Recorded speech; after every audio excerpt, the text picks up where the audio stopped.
Okay,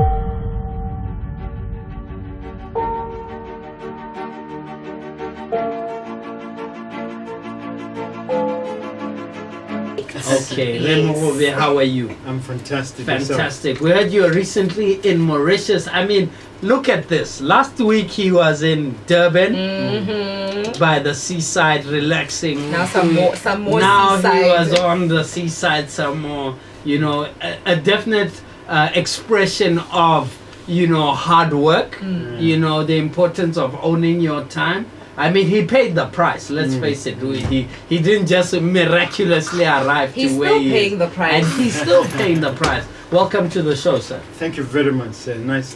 Thank you so much for having me, both of you. Fantastic. Today the topic is winners never quit and quitters never win. You know, one thing that I love about this particular topic, it speaks to the power of perseverance, the power of self-belief, the power of continuously going. Let's face it, the difference between people that arrive to where you are the ones that don't quit. You know, they say when the going gets tough, the tough gets going. And in this day and age where things have gotten tougher and tougher and people are pressed financially with high levels of unemployment, I mean high levels of even mental health, suicide and all the rest, underemployment, people losing their jobs, and now a lot of people trying to out there lucky in entrepreneurship. There is an important need for people to build more resilience by building a mindset of winners and not quitters. To think of it, it is easier to quit than to carry on when it's tough. And it's been spoken frequently that 90% of businesses die in the first 3 years of existence. So big question is, what does it take to be a winner? And of course, on today's show, we're talking about the serial entrepreneur, the infamous 10 Nuggets of Wisdom podcast that's doing an amazing, very well. You've got a lot of fans. You do know that, right? Thank you. I mean, it's a bit of a surprise for me, considering I've only 5 months out there. But yes, it's an interesting background that you set out there. I mean, recently I read a headline where it is said that HE said, you know, part of the reason we have an unemployment problem is a mindset issue. And I think one of the local radios, spent time discussing that. So our topic is very interesting because we're talking about resilience, really. We're talking about persistence. And one of my mentors, Ramahan, has written a book called The Magic of Perseverance. Yes. And, you know, if you read that book and if you go into personal development literature, it becomes very clear that resilience and persistence are necessary ingredients of success. So that is why this topic is very, very relevant. And from the HE statement where he said it's a mindset issue, I agree with him in the sense that it all starts with the mindset. And if we have that entrepreneurial mindset, and if we even go back to the days of old when there was no such thing as unemployment before we got into the industrial structure, because we would have a system of helping each other, a system, the Khotla system, along with the extended family system, we ensure that everybody is kept busy. So indeed, if we can maybe go deeper, go back into our history and adopt that mindset shift, or if you like, paradigm shift that we spoke about 2 weeks ago, then perhaps we can find a solution to some of these problems. I hope I've answered your question. Absolutely. Power to engage your world. 14962 is the SMS line, and that's where we can engage with one another, or you can call on 395-6962.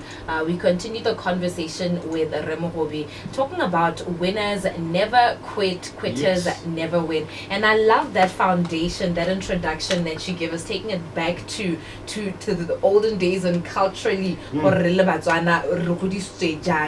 I think it takes us to this question: do we as Batswana have the thick skin in us to never quit?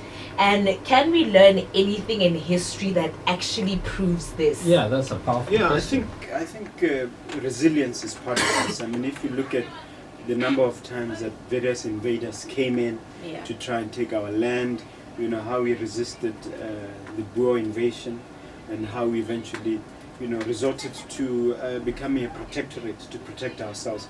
We are resilient people. And if you also look into our idioms, some of our cultural idioms, you see that we're people, who believe in cooperative work. I mean, the classic saying, "Morotoa esi gawe ele," that tells you a lot. Mabohodinku, atebana, all those things shows that culturally we work together. So it seems to me that a lot of our problems have to do with our failure to cooperate with each other. If you read collaboration, to collaborate and cooperate with one another. If you read the book, The Capitalist Nigger, and you hear what he talks about other cultures, he talks about whites as being people who have devil may die attitude, and he talks about the Koreans having a certain mindset. And then certainly he says to us as Africans and black people, our mindset is not one of working and helping each other. It hasn't always been that way, in my view. I think if we go deeper into our culture, we've always been a culturally cohesive people, and we need to revive that. I had the opportunity to interview in one of our podcasts Retaula Moshacha talking about transformation. And this is the point that he keeps hammering on. We need to bring each other up, we need to work with each other and cooperatively. The spirit of cooperation, the spirit of Nelano, all the old things we need to revive. So I don't know if in fact it's a solution that can be found politically, but it's certainly a solution that I think can be found from the social arena, from the academic arena, and so on. And we shouldn't just base our solutions on politics. Okay, just before we get into the 10 nuggets, I wanted to ask you a personal question. You've definitely driven down failure avenue. I mean, you've had to get to where you are. You have definitely gone past failure. Walk us through your perseverance experience. I mean, it can't be easy. The doors are closed. The banks might have said no to some of your development, your real estate development. Sometimes I've had a personal experience with you where you said, start with what you have before you go to the bank. Just care to expound on that? No, of course. I mean, I think that one has to embrace failure, and one has to accept that the word no is not the word never. The problem why sometimes we fail is that we interpret the word no as the word never. Because no might just be an indication that you are not ready, you need to improve, you need to approach things differently, and you need to work on your preparation, on your mindset, on any number of things. Yes, I've encountered failure. I've had a bank manager laugh to my face and reject a small loan. I've had to really talk to my ego, my reptilian brain, so to speak, and say to that part of me that, wait a minute, don't take it personally. This is not a setback, only it is a setup to greater success. So I often say that your messes normally become your messages, your setbacks becomes your setups, and and then your tests become your testimony. By that I mean that you have to accept failure as part of the package. Do not be terrified of failure. Think of failure as a necessary component of success. So I think that covers it, Swift, really. Definitely. And one thing that I love about you, you're always freely speaking about, some of your trials. I think one thing, the youth, we are more inclined to instant gratification. Just touch on the law of process just before we get into the 10 nuggets. Because a lot of the youth, microwave million, and the law of process, you go through a level of understanding, seeking the wisdom, understanding it, and learning to apply it. Maybe you could touch on that. I think there's so many areas I could go for this. I mean, let's take one of the biggest companies in the world, Amazon. Okay. And if you read about them, the fact that they were taking losses for the first 15 years. 15?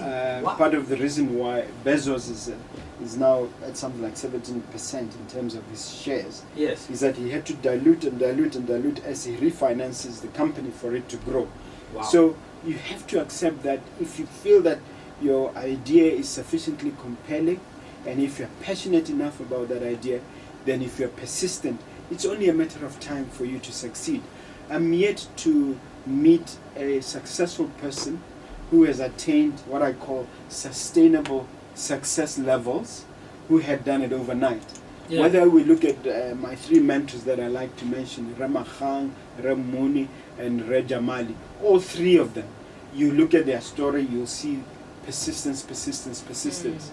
And I like what Mr. Naik told us recently. I had invited him along with other founders to the founders dinner at Nona's at one of our restaurants.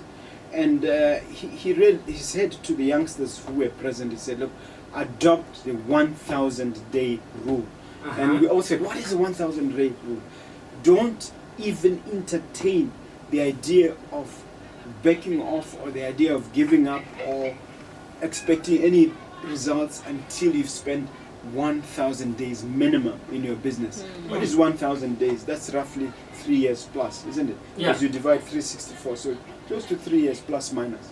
So I like that concept that, look, give your idea and nurture it and persist with it. Keep pushing harder and harder for that period of 1,000 days. Because he said when he set up Flowtech, you know, Mr. Naik is the MD of Flowtech, and he's a multi-billion dollar company. And I remember when he used to come to my office in the early 2000s, he used to come to me as a representative of Transafrica. Okay. He was actually, at the time, he was one of the accountants at Transafrica. He would come to me to give me debt collection work and to discuss ongoing work on behalf of the company before he set up Flowtech.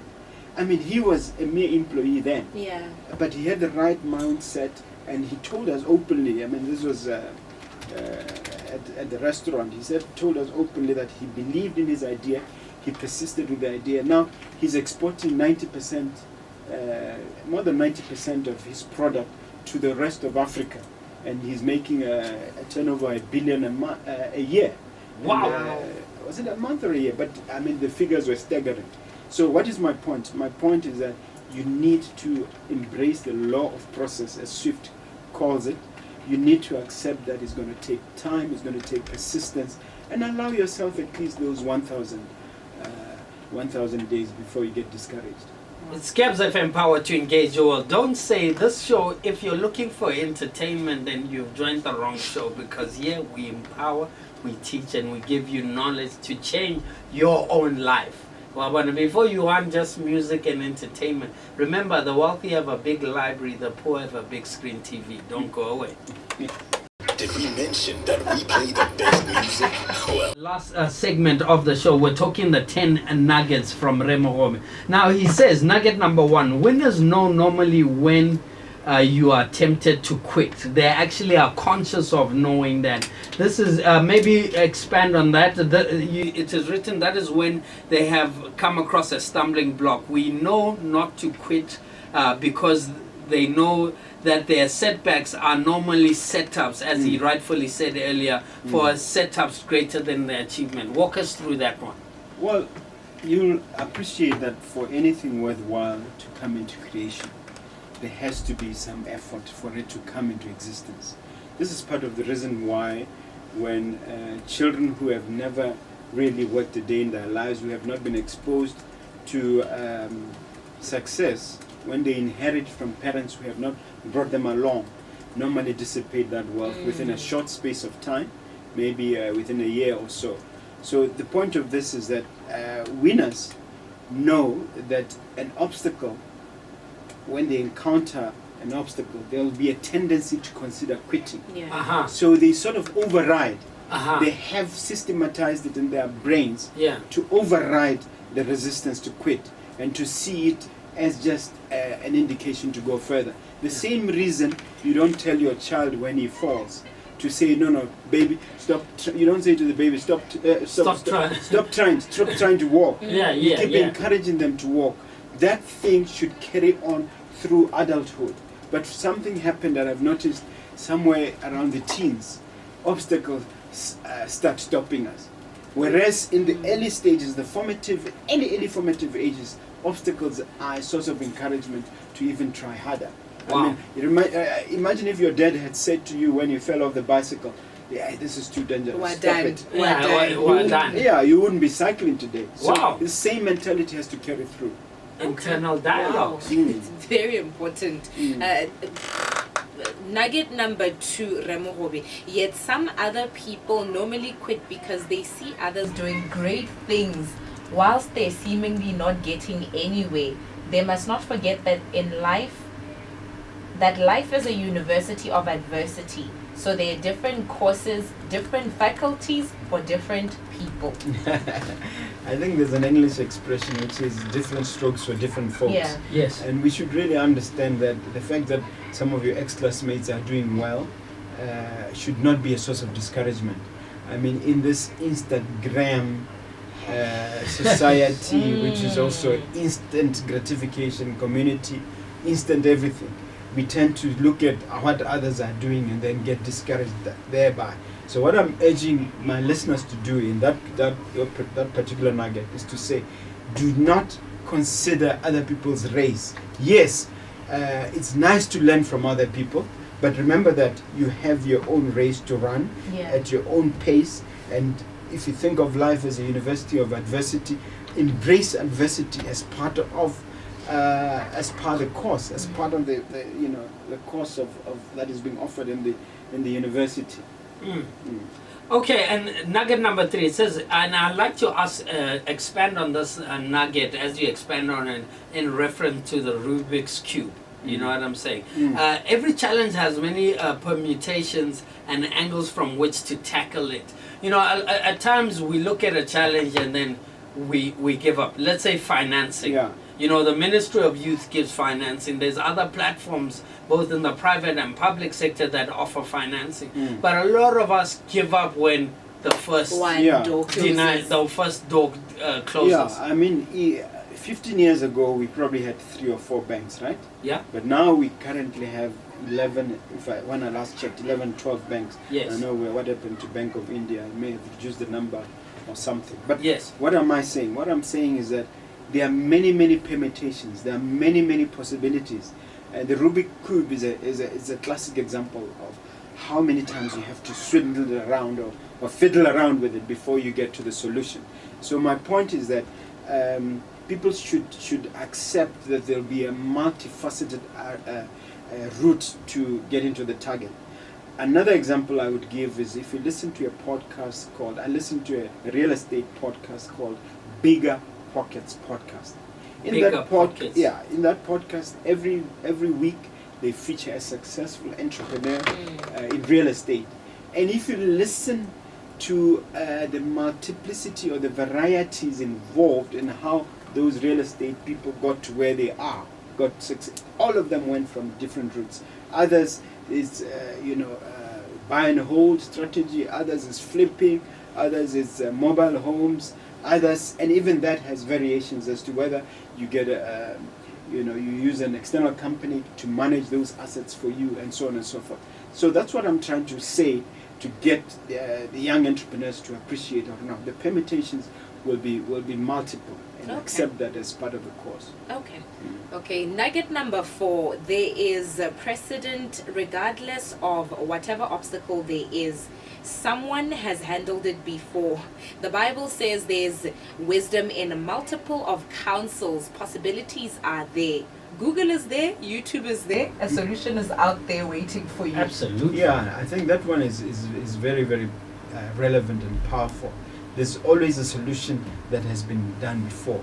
Coming from the background of law, we have the principle of stare decisis. What is stare decisis? This is a principle of precedent. This case or similar cases have been decided by similar courts in similar positions. How did they analyze? So how did they analyze these facts? How did they apply the law to the facts? So the whole point is that know that there's a template somewhere for what you're about to embark upon. There are mentors out there, and now Google has removed the excuse of being, of not having the information. Nobody can ever say the information is unavailable. It is you who's not seeking it and who's not sourcing it. Absolutely, and I think that's one thing that we need to. I mean, research is so paramount to success. How you prepare yourself is so paramount to success, and I'm gladly we gotta ask Mogobe what he's reading before he leaves. You know, it's so important. Nugget number 5, right? It says winners are able to come out of their comfort zones, and this one I'd like to ask you a question. You know, a lot of us are comfortable. Your comfort zone can be your job and your high-paying salary versus going for the dream. I mean, it takes the heart of a lion to get into the entrepreneurship ocean because, let's face it, you drink water, the water's salty, it's uncomfortable. Walk us through that one. Well, I mean, can I give an example of a toad, how they roast a toad or some similar animal? Yes. They just start with the warm water and that toad is nice and comfortable, and then before you know it, the temperature is so high, whereas before the toad could easily jump out of the pen. I mean, maybe I'm giving a wrong example. Whatever it is that you roast, if you roast it alive, eventually that thing will get to a point where it's so hot, it's so bloated, it cannot run away anymore. So the point is that our comfort zone sometimes can stifle us. Sometimes that job that you've been sitting and loving for 15 years, 20 years, not getting much of a promotion, is your comfort zone that has become really your golden handcuffs. So what I'm saying is that find a way to make yourself uncomfortable before you become uncomfortable, because sooner or later you outgrow your circumstances and you can face a cataclysmic event, a tough event that takes you from that situation. So before that cataclysmic event by comes, force, by force, you have to learn to be make yourself uncomfortable. So what winners do, and the reason why winners never quit and the quitters never win, is that unlike quitters, the winners will actually get out of the comfort zones themselves and create uncomfortable environments for themselves, recognizing that they need that for the purpose of growth. That is the point that is being made there. It's Gabz FM, power to engage your world. Don't go away as we continue the conversation, outlining the 10 nuggets of wisdom by Mogobe, speaking about having a mindset of winning. I like it also towards the end. You know, Mogobe has told me a special story when I think you said when you are a lawyer, and you know you went through the situation where you went through a lot of backstabbing, and you know to transition you're saying that it was your mindset, keeping yourself positive. And you know, let's not lie, and I'm going to say this and I'm going to say this, the Mogwe Plaza is a beautiful building which must have been in your mind, you know what I'm saying, where you nurtured it, and you know now today we see it every day. Don't go away. Gabz of Empower to engage your world. 2:42 is your time, still on the midday fix. We're about to wrap it up, but we continue the conversation with Mogobe, talking about winners never quit, quitters never win. And for the past few minutes, he's been giving us the 10 nuggets concerning this topic that we're talking about. And right now, we're getting into nugget number 6. Winners know that by quitting, they're bringing about the demise of their ideas.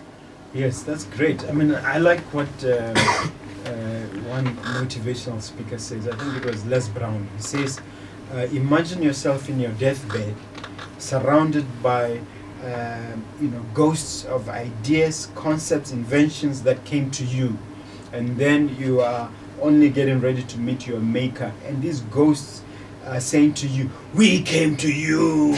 You could have brought us to life, and you didn't." So he's basically talking about a regret minimization strategy of knowing that if you get rid of these powerful ideas and these concepts and you don't even make an effort to bring them to life, remember that you yourself are bringing about the demise of your ideas that some of them are only being offered to you. So winners become aware of this, especially if there's an idea or a concept within your field of expertise, within your area of competence, where you are able to execute upon it, or where with some effort you are able to execute and you do nothing about it. Because most people in their 80s have regrets of omission, more than regrets of commission. And that's the worst. Yeah, so think of yourself at 80 and adopt a regret minimization strategy. And this is one reason that Bezos gave for his success with Amazon, that he was thinking, how do I minimize regret so many decades from now? And Wow. that's the kind of thinking that should be adopted. Wow. Nugget number 7, you say life gives you lemons first. I love that. Please expound on that. Sooner or later, you will have those oranges. Oranges are sweet, they taste nice. But for you to get the practice to be enjoying those oranges, you have to deal with the lemons. Another way of looking at it is that first you deal with the lemons for you to find a plan to turn those lemons into lemonade. So what you may see as obstacles, what you may see as difficult and ugly situations, what you may interpret as unpleasant people in your life, if you take a closer look and look for the silver lining in those situations, could well turn out to be your future lemonades or your future oranges when they mature from. I'm not saying that a lemon can become an orange, but, Yes, but yes. the point I'm making is that if life is giving you lemons, sooner or later, with persistence, you'll get those oranges. Now, I think nugget number 8 is quite interesting. Learn to live with your Leahs. No, this Uh-huh. one I actually targeted for a religious audience, because you know the story of Jacob. Jacob was a very deceitful guy. He took the inheritance from his brother Esau through deceit, through the collision of Rachel, the mother, and then in the end, in the ensuing conflict, he ended up going to live with Laban. Laban was the uncle, and Laban was also deceitful. It's Very almost deceitful. like he was being rewarded for his deceit. But what did he do? He learned to live with the situation. First, he worked for 7 years for Rachel, because Rachel was a beautiful woman, and the Bible describes her as totally gorgeous in other translations. But what is my point?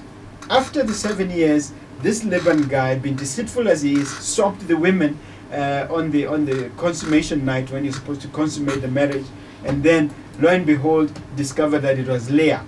But Yes. he did not throw away Leah. Okay, I'm not saying, please don't read this to mean that I'm saying I'm supporting polygamy. No. But what then happened is that Jacob accepted that, look, I have Leah, and now Laban, this deceitful father-in-law of mine, is saying, for me to get Rachel, I have to work for another 7 years. So tell him 14 years. So he must have thought at the back of the mind, I am ending up with two ladies, the one not so good looking, but hey, but the other one is the one I really want. So Allow me to take this call. Gabz FM, you're live. How are you, sir?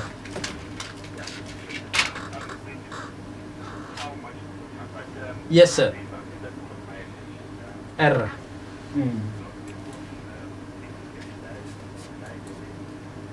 Okay.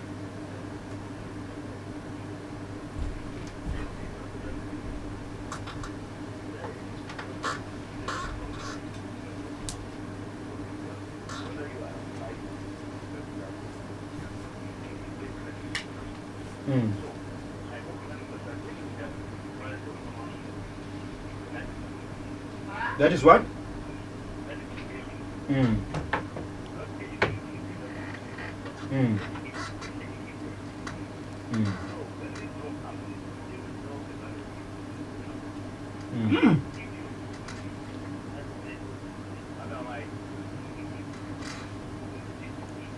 Your medicine has food. Yeah. Wow.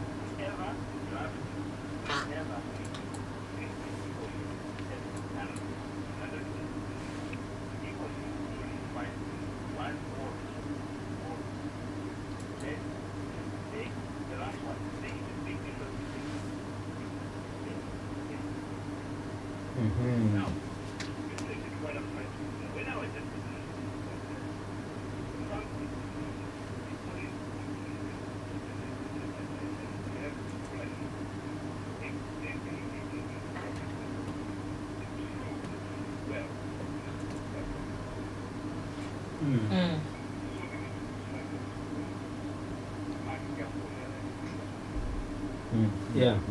Thank you.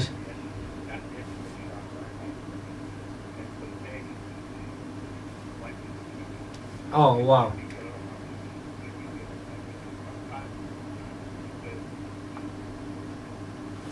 Thank you. Thank you. I think there's very little to add to what that gentleman said. Yeah. He captured it beautifully. In the case of Steve Jobs, of course, he died of pancreatic cancer. And he did say that, look, when he was getting closer to his deathbed, he recognized that money was not going to save him. And we all accept that money is not really the be all and end all. Absolutely. Although it ranks there up there with oxygen, but it's not really the be all and end all. Yeah. So I appreciate fully what this gentleman is saying. Wow. Nugget number 9, keep trying. Mm. That's what you say, keep trying. I mean, walk us through. Today, people complain about the economy, the deficit, high youth unemployment. Walk us through your thinking. Well, there. if you succeed after going through 5 bankruptcies, or after so many failures, or if you succeed after 1 or 2 attempts, it doesn't matter at the end of the day. We are interested in the fact that you've achieved the result. What I'm saying is that the effort sometimes, right? The effort sometimes is the reward in itself. What do I mean by that? What I mean is that as the idea of embracing the process, of embracing the challenge, and persisting with the process until we get to the destination is far more important. Some people even say that success is a journey and not a destination. Yeah. I think it's also Ram Mandela who famously said, you climb the top of the mountain and then you discover at the top that there are so many others to climb. Steve Harvey also said something similar. He said, what you don't want when you get to the top of the ladder is not to find that the ladder is leaning against the wrong wall. Yeah, So, absolutely. so all that is important that you take these factors into account. Oh. Yeah. And I think you also touched a little bit into nugget number 10. You are rewarded in life, not because of what we start, but because of what we finish. I think that is very, very important. Sometimes we give children an award for participation so that their egos are not bruised.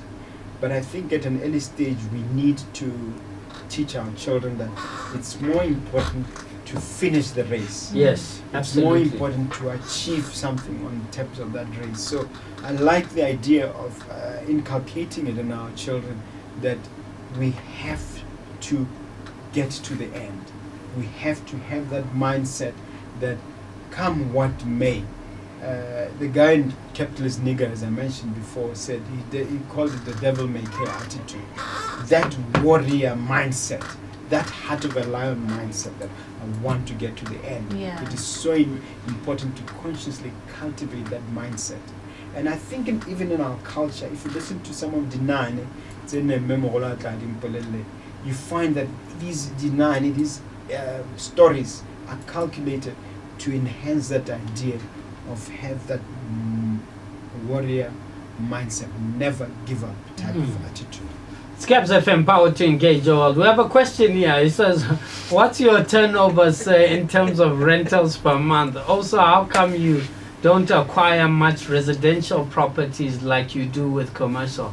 What's the secret behind that? I don't know if you're comfortable. I want to answer the first question. We are not a publicly listed company, Yeah. so our numbers are somewhat confidential. But residential, we've moved into residential, especially Maun. I think Maun we have got 90 doors, mostly multi-residential. 90. Yeah, plus minus. And Yeah. then Gaborone, we have something in Tlokwane, 3 in Tlokwane, and then we have another multi-res. We have about 3 or 4 in Gaborone. I need to check my numbers. So to answer his question, yes, our interest areas are threefold. We're still looking for multi-residentials. And if you call my office and talk to Tuso or Hape, you find them ready if you are selling a multi-residential to go and inspect it. And then our turnaround period is 3 days. Within 3 or 4 days, if you give us the right paperwork, we'll be able to give you an offer. Okay. We're also looking at commercial and industrial. So that gave me an excuse to do a shameless plug of what we do at our company, which is to say we're acquiring assets. Okay. Yeah. Okay. Last question, sir. Are you happy just in terms of you as an individual, as what you've achieved. You know. I struggled a little bit with the idea of coming out. Yeah. When I say coming out, is the last 5 months. Yeah. Coming out, going on radio more often, being part of this program, coming every 2 weeks, having a podcast, and I struggled with it, and I said to myself, if it's adding value, Okay. if in fact it encourages 1 or 2 youngsters to embrace entrepreneurship and to have that resilience, Yeah. then it's worth it. So if I'm impacting 1 or 2 youngsters, I'm happy. So to answer your question, yes, according to my definition of happiness, making a difference in other people's lives, being able to empower, to enthuse, to energize, and to encourage others, yes, I'm happy. I That's love what we that, like to yes. hear. And that's what we love to hear. Yeah. Mogobe, thank you so much. We'll see you sometime soon, hopefully next week or the week after. 10 Nuggets of Wisdom. Any social media pages, things like that, where people can Yeah, I contact mean, you? I have my card here, and WhatsApp is 7130-3500, but please let it just be a WhatsApp message, not a call.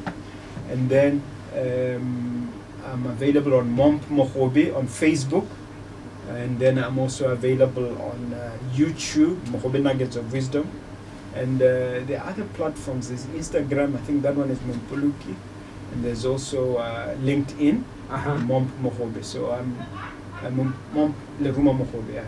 So Okay. I'm available. Okay, and that's how we close the show. Don't say we didn't give you quality crops. Samantha, are you a quitter? No. Don't no, quit on me. Never. Please. Never. The lion's heart. I love that. Yeah. And sir, we were happy because you're definitely impacting lives, and a lot of people are tuned into the show. They actually love this program. So shout out to you and yours. Thank you so much. The honor is mine. Thank you very much. It's Gabz FM, power to engage your world. Same place. We gotta love it and leave you. My name is Swift alongside. Samantha Mogwe. And where do we find you, Samantha? At Samantha Mogwe across all social media platforms. You can find the Midday Fix on Instagram and Facebook. You can also find Swift and Mpoloka on your Twitter, Facebook, and Instagram. Collaboration. Get ready. Lemons and lemonade. Anyway, don't go away. It's Gabz FM. We got Junior Sir up next, giving you a little bit of that reggae raga feel to it. Have a fantastic Tuesday afternoon. It's Gabz FM, power to engage.